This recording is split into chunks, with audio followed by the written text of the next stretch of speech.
AITA for calling out our cook for scamming us.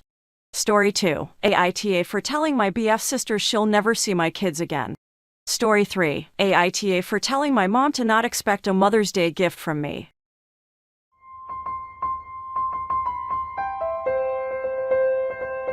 AITA for calling out our cook for scamming us. I, 48 female, hired Julie, 25 female, to cook for my family of 4. She cooks us a few family meals a week and delivers them. This has been working out for us for a few months, but she recently told us she would start charging double what she was initially charging. We were quite shocked. She's a good cook, but she's not a trained chef or anything. It's just a hobby for her. We offered her a little more to pay for some of the groceries, but double seemed excessive. She turned it down and said she would give us a few weeks to find someone new, but that felt unfair to us. We hired her because her cooking style tastes were similar to ours, and we have dietary restrictions that she was able to accommodate. Had we known earlier on that she would bail so quickly, we would have hired someone else from the start so they could learn our tastes. I pointed out how the amount she was getting now was generous for someone who isn't a professional cook, and that she needed to be realistic about her prices since we could dine in at a nice restaurant for the amount she was asking. She told us to do that and wasn't open for negotiation. Even after looking up costs of groceries and utilities and showing her the data on the profit she was already making, she wouldn't budge. I then got angry and told her off for trying to scam us after she cited the rise in food prices which we offered to cover. But that wasn't good enough for her and how she valued her free time. She cooks for her family anyways, so she's just making extra portions for us. She got really cold and quit on the spot, not even giving us the few weeks to find someone new. I totally understand wanting a little extra to cover the rising cost of food, but doubling her prices all of a sudden seems really scummy and ridiculous. I called her again and offered to pay the extra cost of groceries plus a 10% raise, but she blocked me. I really don't understand the audacity of demanding a 100% raise for a pretty easy and flexible part-time gig. AITA, what am I missing? Top 5 comments. 1. She's not scamming you. She's just refusing to work for less than an amount she finds acceptable. She's allowed to do that. YTA. 2. YTA, and I'm also curious as to what you were paying her, because you seem to think it was generous but are being suspiciously shy with the actual amount. 3. YTA. She is allowed to value her time as she sees fit. She's allowed to quit if she feels the money isn't worth it to her. You are not obliged to pay her more if you don't want to, but you don't have to be rude about it. The whole she cooks for her family anyway thing just seems really dismissive and entitled.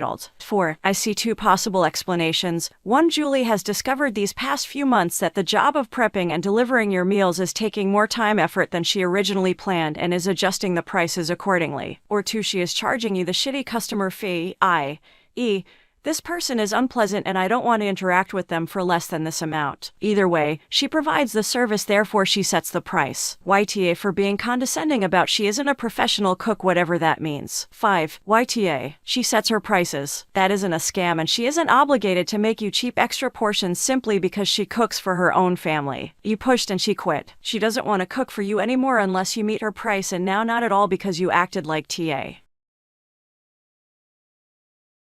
Story 2. AITA for telling my BF sister she'll never see my kids again.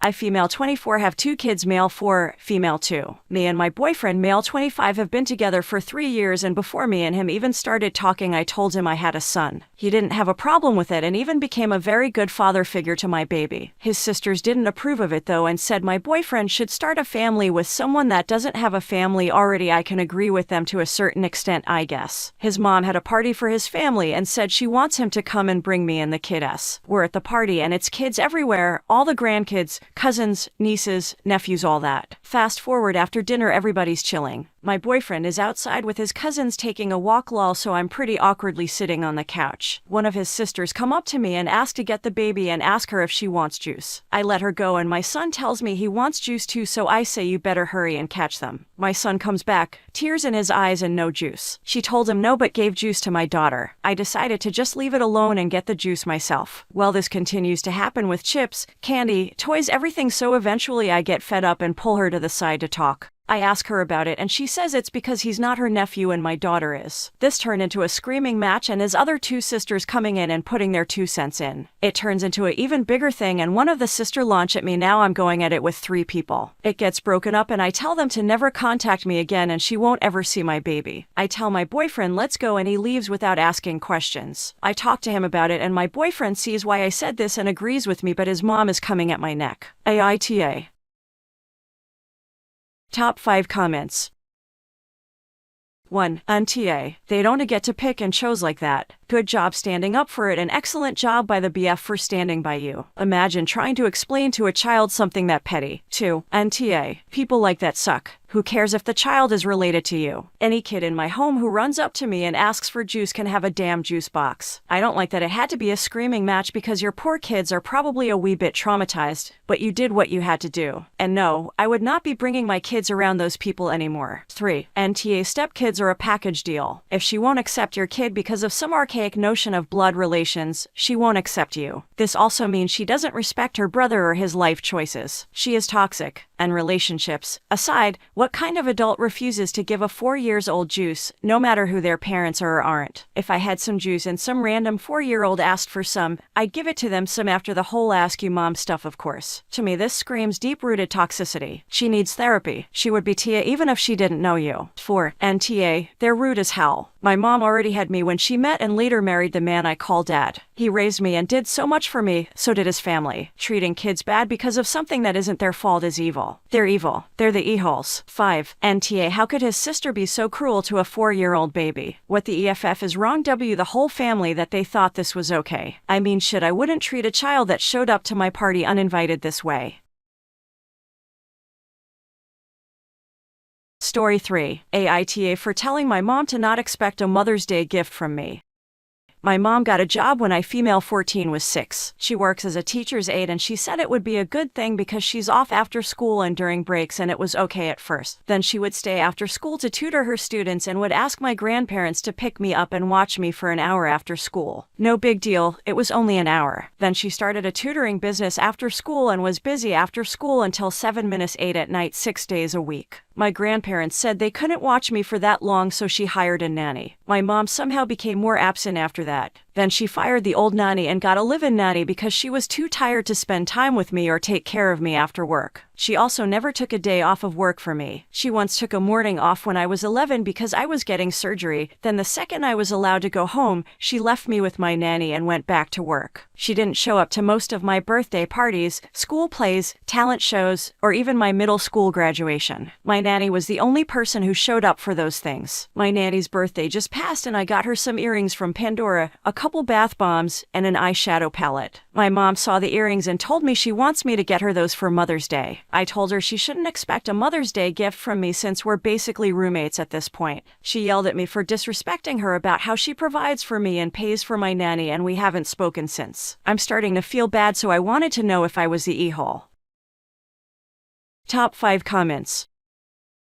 1. NTA. She clearly put her work before you. This is one of those things where I bet there are students who will tell you how great she is, meanwhile you don't know because you have little to no experience with her. Also, this can't be a money issue because she hired a nanny. If she said there's money problems, that would be like saying I need a part-time night job to buy coffee for my night job. 2. Info. This is really kind of a tough one. Is she absent so much because she's just a ridiculous workaholic, or does she really not care? Demanding gifts is pretty tacky though. Does she not get vacation days at work? Have you ever tried to have a conversation with her about why she's gone so much? 3. NTA. I understand your mom wanting to work so hard to provide for you and not wanting to rely on your grandparents, but she needs to make time for you too. For me, the worst thing is that she'll make time to go on holiday with her friends but not with you. I just want to give you a big hug. Maybe for Mother's Day you could try to get like vouchers for a mother-daughter mani-pedi or brunch. Make it super clear you want to spend time with her, and then if she blows you off, then you've done all you really can do. If she fires your nanny, can you move in with your grandparents instead? 4. NTA. I have to admit, Halfway through I was thinking maybe you were the because I thought it was going in the direction of blaming her for having to work to put a roof over your heads. But if she makes no effort to ever spend time with you when she is not working and doesn't show up to at least some of your events, especially the big ones, then it sounds like she is making no effort to actually have a mother-daughter relationship with you. She can't have it both ways and expect you to do mother-daughter things like getting her a Mother's Day present when she doesn't do them. 5. NTA, and I'm sorry your mom is so neglectful. For your nanny, you should set up a separate email account so that you can stay in touch with her even if she is fired. Also, you can get a burner phone to keep at school, friends, grandparents to keep in touch with her. You will be 18 in 4 years, and depending on your location, you will be able to drive in 2-3 years, and you can definitely maintain your relationships even if your mother objects.